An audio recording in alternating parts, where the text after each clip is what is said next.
Hey, what's going on, guys, and welcome back to the World of Sports Network. My name is Luke, and today we're going to be doing a mock draft. This is the first time I'm uploading a mock draft. I've done them for many years, and today we're doing it with the Chaos Wheel. So we got like half of it being consensus, my choice, trade.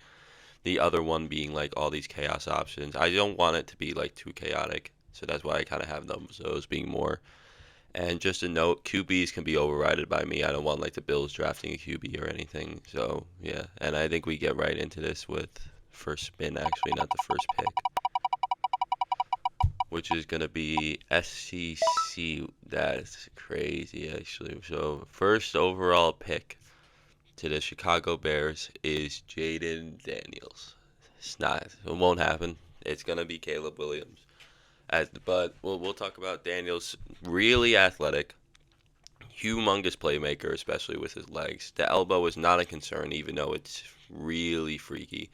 He is not going to go number one, but I guess the Bears need a quarterback, so it's not the worst thing ever. So we'll go with spin number two, who for the offense for yeah, that would make sense. So Caleb Williams falls into the lap of the Commanders. Super elite improviser, maybe the most elite in draft history, probably the most elite in draft history. But he did the only thing is he struggled under pressure, like not struggled throwing under pressure while he's still in the pocket. And like in the Notre Dame game, he threw three picks. I think they were all up against blitzes, all against pressure. I don't remember. I haven't watched the game since the game happened. But that's really the only issue with Williams, or else he's one of the top like 15, 10 quarterback prospects of all time, maybe. And this one's my choice. We get the nice white quarterback in New England. That's probably who they want, let's be honest. No, new regime was Gerard Mayo, so maybe not. Drake May gets so much hate, and I hate it. I hate the Drake May hate. He is elite at decision making. Not elite at decision making. He's a very good decision maker. He has elite accuracy. And everybody says he didn't win, he didn't put up these stats in UNC, but who would? UNC was not that good, especially like how like good they've been in years past. They've had some good running backs, great offensive linemen. This year they had no offensive line, no running back help. Tez Walker was great, but he didn't even play the whole year. He played most of the year, but he did not have a lot of help there. And Drake May is a really, really good quarterback. I don't think it's 1A, 1B anymore. I think it's fully uh, one Caleb Williams, two Drake May, but still Drake May is would be a number one pick in a lot of drafts. Here we got Dallas Turner. He's not big. He's like 6'3", like not many pounds, and he ran a 4.46, sorry, with a 40-inch vertical and a 10-foot broad jump. Those are insane numbers for a defensive end. It's really just size concerns, but athleticism, talent, it's all there. Does he go to Atlanta? No, but I meant, or does he go to Arizona? No, he probably would go to Atlanta. Consensus for the Chargers would be interesting. I don't know who they would draft out of. Well, I guess with Harrison here, you would probably take Marvin Harrison. So we're gonna take Marvin Harrison. Elite body control, good speed, great hands, great route runner, maybe the best wide receiver prospect since Calvin Johnson. So I saw him play once and he had like two like jumping grabs in the end zone. He goes up and snags the ball so easily. It's crazy. My choice for the Giants, I've wanted Neighbors the entire draft cycle, or not the entire, but most of the draft cycle when they've been placed here. I'm gonna go with Neighbors. I'm at elite speed, uh, just great playmaker at LSU. The speed is what I want. I really want another fast guy. I know we have Hyatt, but like I am a Giants fan either way, and it's really what I want. But massive reach. What would be considered a massive reach? Would it be? It's tempting to pick. It's gonna be a tackle or a wide receiver. Or do I go like first or Latu? Hmm. Massive reach. Let's go. I don't know if that may be too much, but we'll do it anyway. It is massive reach. We'll go with Latu. He's probably would have been the number one defensive player off the board if he didn't have to medically retire for health issues, for heart issues specifically.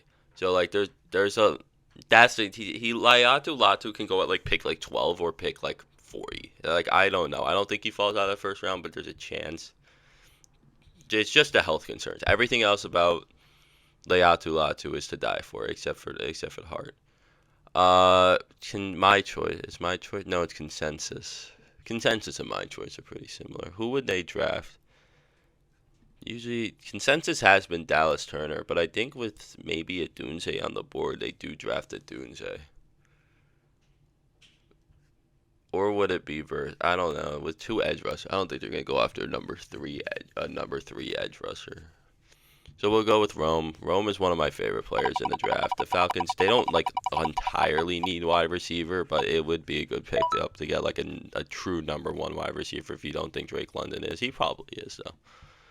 Offense, no, they don't need tackle. That's my issue with the Bears. They really don't. They actually do need wide receiver more. But with Joe Alt on the board, I think you may have to.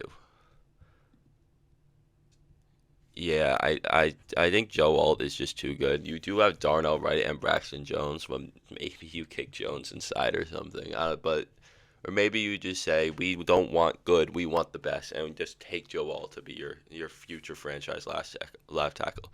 Alt tested incredibly after being like considered like the most talented or most technically sound out of all the tackles. He goes out and tests better than pretty much all of them. So yeah, I mean, Alt is not falling to 9, but I think the Bears would probably take Alt at 9 if he fell to there. But I don't know. Tackle, slight reach. I don't know if Fashanu is a slight reach. Brian Thomas Jr. is probably a slight reach, so we'll go Brian Thomas Jr. Um, he had led the league in touchdowns, or led NCAA in touchdowns, we'll say. And he just made plays. If you turn on LSU's name, you look and trying to watch Neighbors, you always hear Brian Thomas Jr.'s name. He's a great playmaker. And now we have a position they just don't need. And Vikings will go with Fawaga because he's the best available. Like a mauler in a run game type guy. I really like Fuaga like more than, like as like a Chargers guy than a Vikings guy, but like it's how the board falls. I've done this. I did this before, and I didn't record it. I messed around with it, and it looks so much more realistic for this. This is way more chaotic, and I love it so much more.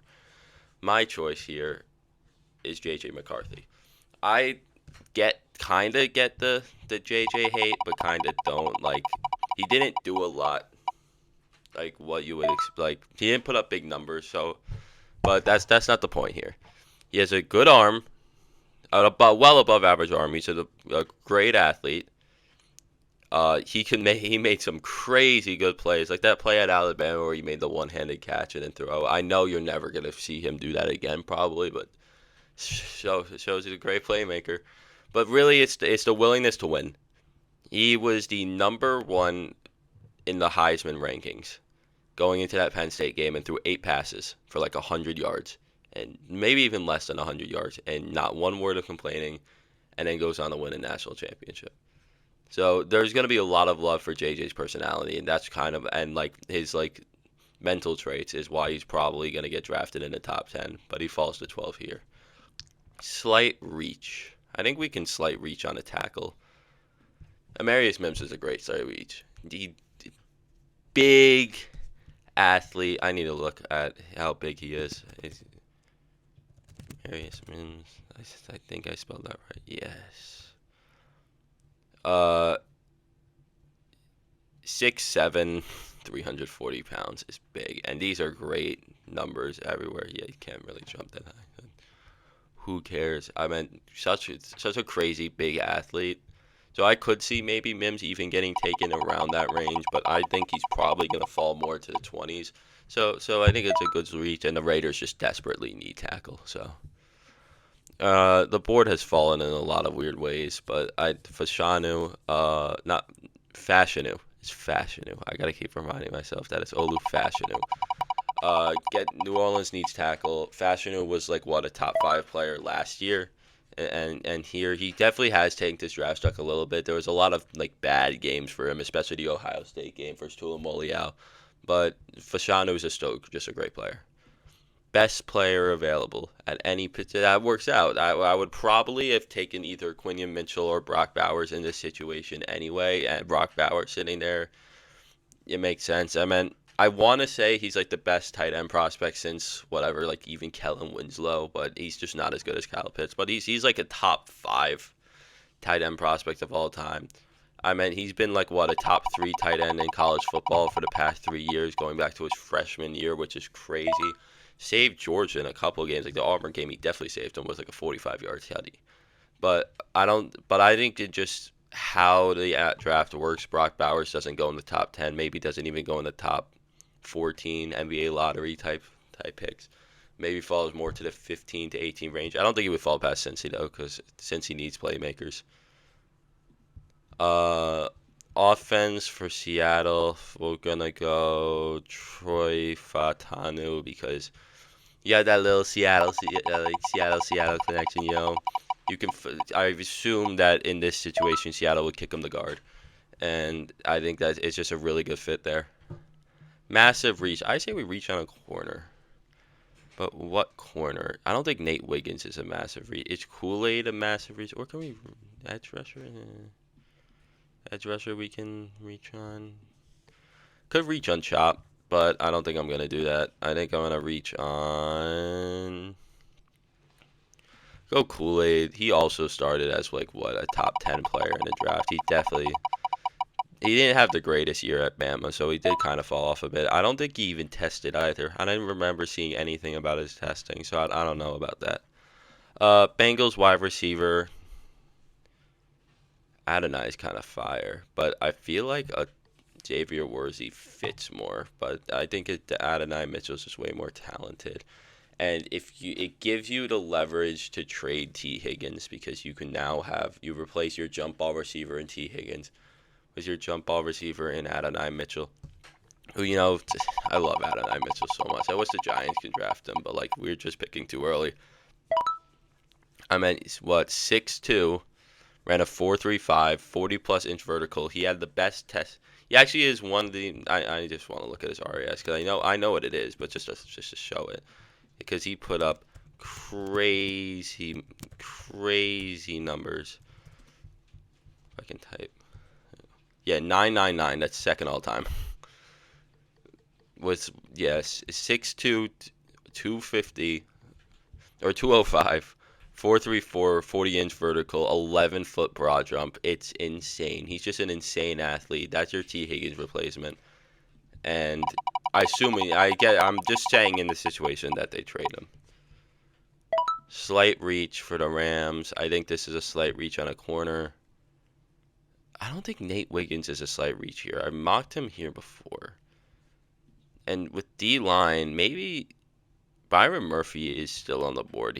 I'm not going to take him. So let's go other D-line and go Johnny Newton, who also, maybe just realize this. A lot of the top 10 players are falling into this. I think it's more than usual. Johnny Newton also started as a consensus top 10 player. He's fallen off, but he's a really, really good football player. Big Ten Defensive Player of the Year. Could he fall out of the first round? I think there's a chance. I think he still gets picked in the first round, but not in the top 20. So little reach. Consensus.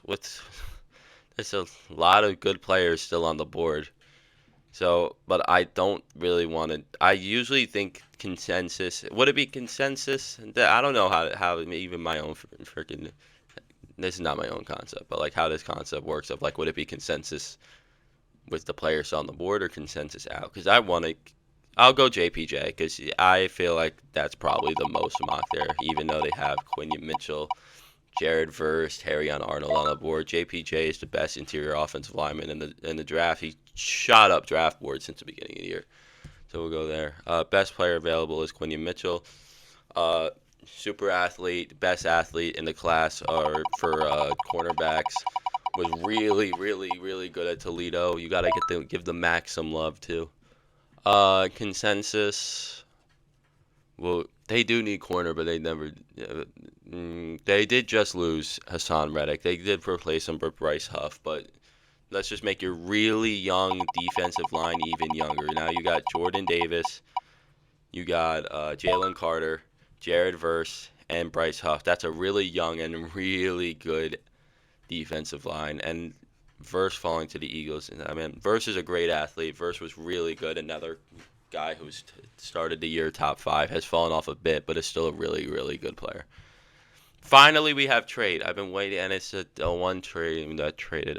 Who's trading up for a cool player? Cool little player.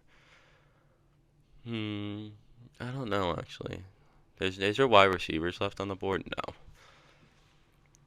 I think Kansas City. I just want to look at Kansas City real quick.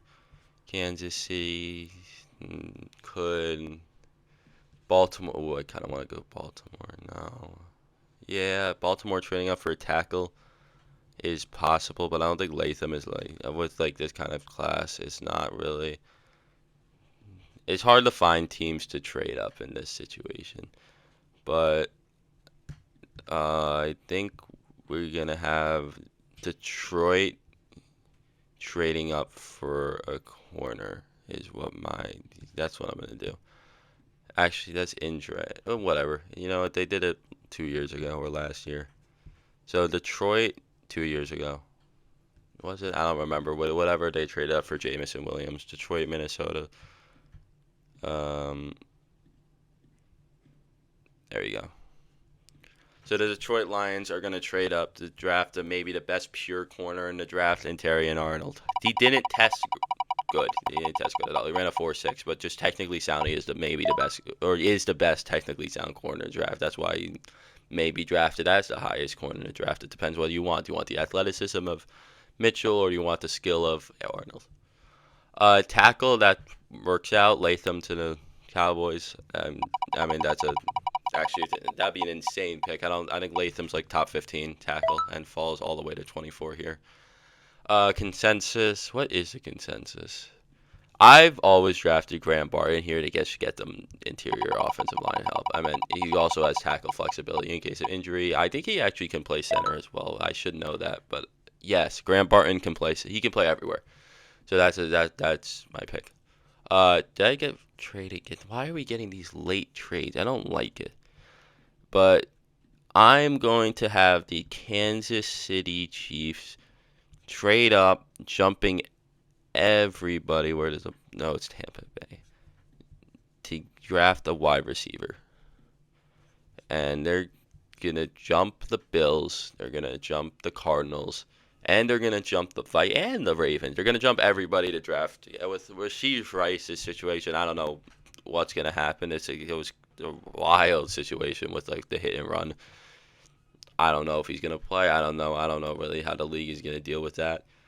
So you get the fastest wide receiver in combine history, and Xavier Worthy. You stick him in the slot. You know he's small, but you can be this small little speedy slot guy is gonna be nasty for Mahomes. A trade again. Oh my god. This is not what I wanted. It makes things very confusing. I'm just gonna. Who's even left? I'm gonna have Tampa Bay. Let's have Tampa Bay trade up again to draft edge rusher.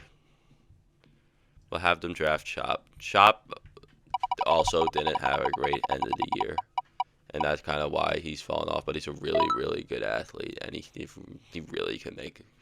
He has so much potential, like a top 15 player potential. And you can see my voice falling off because, or my sadness, really, because we got trade again, and I just don't know. I don't know who to trade. This has been, this is terrible. This is just terrible. Who am I trading? Buffalo. See, when we want trades, we want them. You know, actually, I just realized I don't even have to trade with someone in the first round. I can trade with someone outside of the first round. So let's have Denver. Oh yeah, I forgot. Okay, I'm respinning because I had this issue last time where I landed on Buffalo trade and it just not let me trade the pick. So I'm just not dealing with it. Cornerback, white cornerback in Cooper DeJean. Yes, I know. It's great. We have the whites have their corner. No, but Bills need corner help. With what they did release Tre'Davious White, and he has safety flexibility. You did just lose my Jordan Poyer to the Dolphins, and it's trade again. It's trade again. There may be, you know what? It may be a trade limit on the site in which I would stop doing trades. But I'm gonna test that real quick because I actually don't know this. This is new to me. I don't trade 3 times. Yeah, okay, it's a trade limit. Trade is off the board. Thank God. That was 5 times that we spun was trade. Oh wait, they could actually use a QB. So it was gonna land on QB. We'll draft Bo next. He's not the check down. He did have a lot of check downs, but he made a lot of great throws at Oregon. He can definitely be all in the late first round. Oh my, is that actually 7 or like 6 in a row that has landed on trade? Again, oh my God. I'm about to remove the option. I almost just had an aneurysm. Consensus. Nate Wiggins is still on the board. Tyler Guyton, you never know with the health of Ronnie Stanley. And just they need any help on the O-line they can get. Their interior is fine, but they can definitely use some more help. Defense, it's just the one thing they don't need. I may just draft.